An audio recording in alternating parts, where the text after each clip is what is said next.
E aí galera, beleza? Aqui é o professor Douglas e dando continuidade ao tema de termoquímica, nós iremos discutir um pouco sobre a lei de Hess.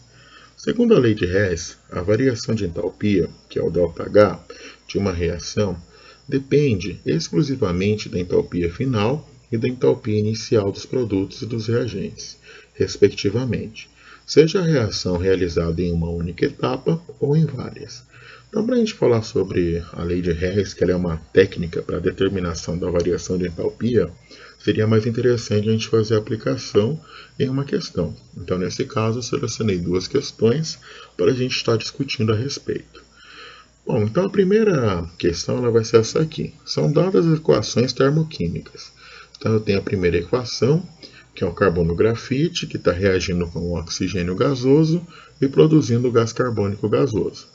Então, ali ele possui um ΔH de menos 94,1 kcal. Aí abaixo eu tenho a segunda reação, que é 1 mol de hidrogênio gasoso, reagindo com meio mol de oxigênio gasoso e formando 1 mol de água líquida. E aí, nesse caso, a variação de entalpia será equivalente a menos 68,3 kcal. E ali eu tenho a terceira equação, que é o metano, reagindo com 2 mols de oxigênio, produzindo gás carbônico e 2 mols de água líquida. E o ΔH nessa reação é menos 212,8 kcal. E aí a questão pede para que a gente calcule o valor do ΔH da reação, que é carbono grafite reagindo com 2 mols de hidrogênio gasoso e produzindo metano. Então, essa quarta equação, nós iremos caracterizá-la como nossa equação matricial. Ela é a equação que nós queremos chegar a partir dessas três equações que a questão nos passou como dados.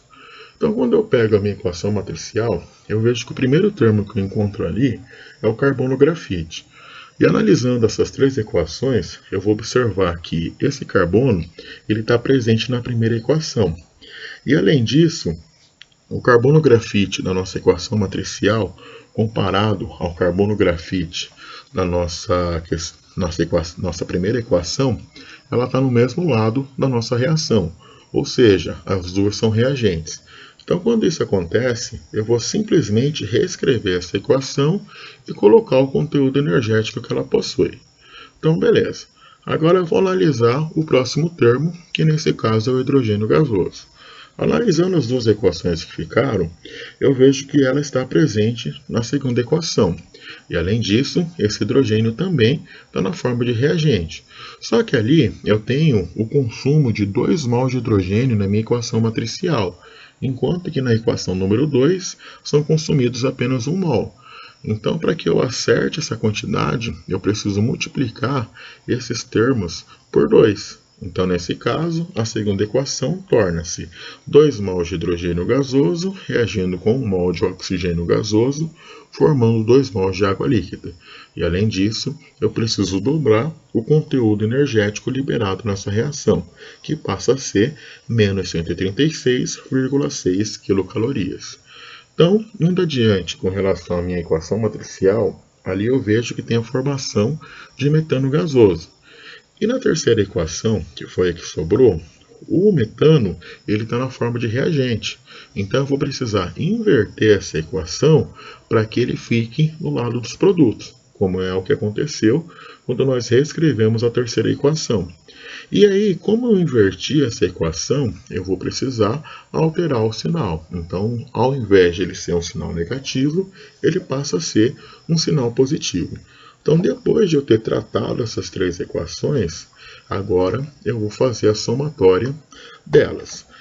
Bom, como que vai funcionar o processo de somatório? Tudo que eu encontrar em lados opostos, eles serão excluídos da minha equação geral. Então, por exemplo, aqui eu tenho 1 mol de oxigênio e 1 mol de oxigênio. Somando eles, porque estão no mesmo lado da equação, eu tenho 2 mols de oxigênio.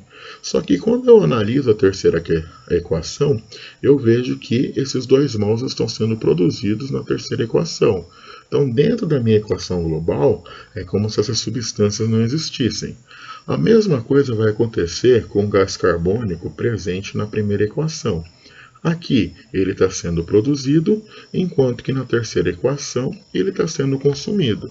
Então, dentro do meu processo global, é como se essas duas substâncias não existissem. E quando eu analiso a segunda equação, eu observo que aqui tem a produção de 2 mols de água líquida e na terceira equação o consumo desses 2 mols de água líquida. Então, ocorrendo a exclusão dessas duas substâncias. Então, o que sobrou nesse processo? Ele sobrou carbono grafite, que vai reagir com 2 mols de hidrogênio gasoso e formando 1 mol de metano gasoso, que ela é igualzinha à nossa equação matricial. Então, quando isso acontece, eu vou estar trabalhando agora com os ΔH. Então, somando esses valores de ΔH, eu tenho que, para esse processo, que o carbono grafite reage com 2 mols de hidrogênio gasoso e forma 1 mol de metano gasoso, um valor de ΔH equivalente a menos 17,9 quilocalorias. Então, é dessa forma que funciona a lei de Hess. Agora, eu vou pegar uma outra questão para a gente estar trabalhando e fazendo a aplicação desse conceito. Então, aqui eu tenho o gás metano, que é o CH4, principal componente do gás natural. Tem sido a escolha de muitas indústrias e proprietários de veículos, pois, quando comparado com outros combustíveis derivados do petróleo, produz grande quantidade de calor por quilograma queimado, resultando em menor impacto ambiental. Então ele pede para a gente determinar o ΔH da reação, ele representa uma equação de combustão, e ele passa para a gente 3 equações. Bom, então vamos pegar a nossa equação matricial, que é o metano reagindo com 2 mols de oxigênio, produzindo gás carbônico e 2 mols de água líquida. Ali nós temos a primeira equação, que é o carbono grafite, reagindo com oxigênio e produzindo gás carbônico, apresenta uma variação de entalpia equivalente a menos 393,51 kJ. Temos a segunda equação, que é o hidrogênio gasoso, reagindo com meio mol de oxigênio e formando 1 mol de água líquida. Ele representa uma variação de entalpia equivalente a menos 285,83 kJ. E nós temos a terceira equação, que é o carbono grafite, reagindo com 2 mols de hidrogênio e produzindo metano. E essa reação representa uma variação de entalpia de menos 74,81 kJ. Então, olhando a minha equação matricial, eu vejo que ali tem a presença do CH4. E analisando as 3 equações, eu vejo que na terceira equação eu encontro essa substância. Só que na equação matricial, o metano ele é reagente, enquanto que na terceira equação ele é produto. Então eu vou precisar inverter essa equação e toda vez que eu inverto uma equação, eu preciso alterar o sinal. Se ele é negativo, ele passa a ser positivo. Bom, o próximo termo que eu tenho aqui é o oxigênio. Só que o oxigênio ele está presente tanto na primeira equação como na segunda equação. Então, quando isso acontece, nós costumamos deixar esse termo de lado e vamos analisar o próximo, que nesse caso é o gás carbônico. Então, quando eu analiso o gás carbônico, eu vejo que ele está presente na primeira equação. E além disso, analisando a minha equação matricial, o gás carbônico é produto e ali na primeira equação ele também é produto. Então, quando isso acontece, eu simplesmente reescrevo a equação e reescrevo o conteúdo energético. Então, indo adiante, ali eu tenho a água, que está na forma líquida. Vejo ali a segunda equação, a água líquida também está na forma de produto, só que ali na minha equação matricial são produzidos 2 mols de água líquida. Então eu vou precisar multiplicar os termos da segunda equação por 2. Então ela passa a ser 2 mols de hidrogênio reagindo com 1 mol de oxigênio e produzindo 2 mols de água líquida. Como eu multipliquei os termos por 2, eu também preciso multiplicar o ΔH por 2 e torna-se menos 571,66 kJ. Então, após ter feito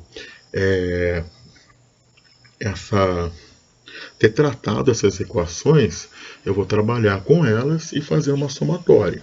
Se a equação geral que for gerada nesse processo for igual a uma equação matricial, então o meu processo está ocorrendo de forma correta. Então vamos analisar. Ali na terceira equação, eu tenho a presença do carbono grafite. E na primeira equação, eu também tenho a presença do carbono grafite. Como eles estão em lados opostos na equação, ou seja, aqui eu produzi e aqui eu consumi, então eu posso estar anulando essas duas substâncias da minha equação geral. A mesma coisa vai acontecer com o hidrogênio. Aqui eu tenho a produção de 2 mols, enquanto que aqui na segunda equação eu tenho o consumo desses 2 mols.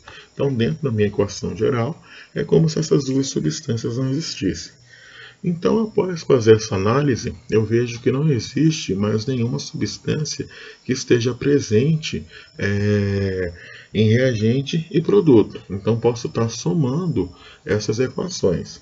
Então, ali eu tenho o CH4, só que ali, na primeira e na segunda equação, eu tenho 1 mol de oxigênio em cada processo. Então, como eles estão no mesmo lado da equação, então como reagente, eu posso estar somando esses termos. Então, nesse caso, eu tenho 2 mols de oxigênio, que torna-se 1 mol de gás carbônico e 2 mols de água líquida. Então, como a equação global ela é igual à equação matricial, eu posso estar trabalhando com os ΔH.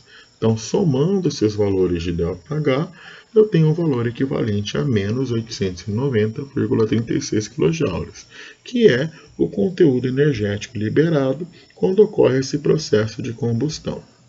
Então, dessa forma, a gente trabalha com a lei de Hess sendo aplicada nesses exercícios.